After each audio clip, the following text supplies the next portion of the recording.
Do you feel like when you're doing this writing and building your business, do you almost feel like you're also setting an example for your son about what he can achieve for his life? 1 billion%. He is the reason that I am doing what I am doing, because I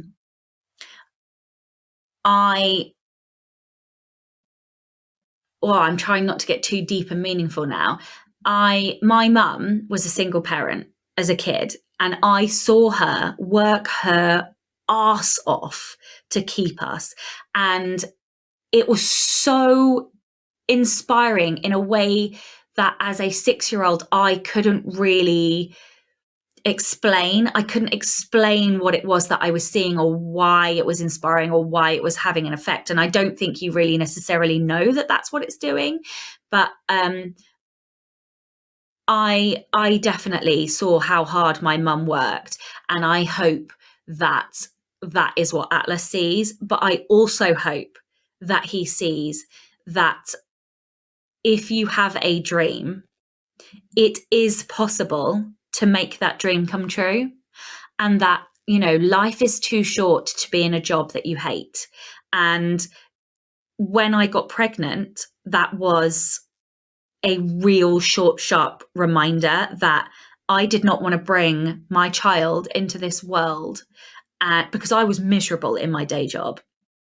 I didn't want my child to see that. I didn't want my child to think that you have to do a job just because it's going to pay you well, or just because that's what society thinks you should do.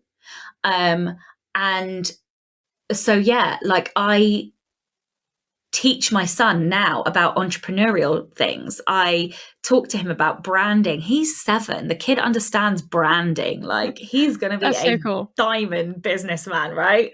Like, but this is the thing. Like, so many of us are taught by society that you go to school, you go to college, people who are clever or privileged get to go to university, and then you go and get a corporate job, and you have 2.4 children, you have a dog, and you have a suburban nightmare house.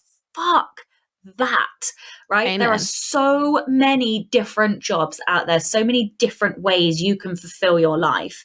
And I want my kid to know that, and I want him to see that, and I want him to believe that it's possible because he's seen that it's possible. And so, yeah, like, that was a bit of a long-winded answer, but absolutely.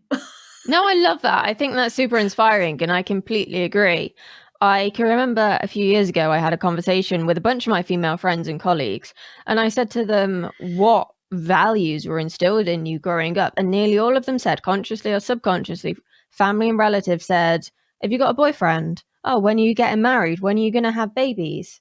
It was drilled into them that because they were female, that's what they should attain Mm-hmm. for in their life. And it baffles me. I'm really lucky. I'm like you. I came from a single parent family, and my mum and nan taught me that I should put myself and my goals first. And if someone comes along who supports that, that's great. And if they don't, then at least I have got my career to fall back on. And I actually ended up doing things backwards, and I found someone supportive first. But I still have those goals, and I'm still working towards them. And some of my biggest supporters are my mum and my boyfriend and my nan when she was alive as well. And that does make a Mm, difference. absolutely. It really does.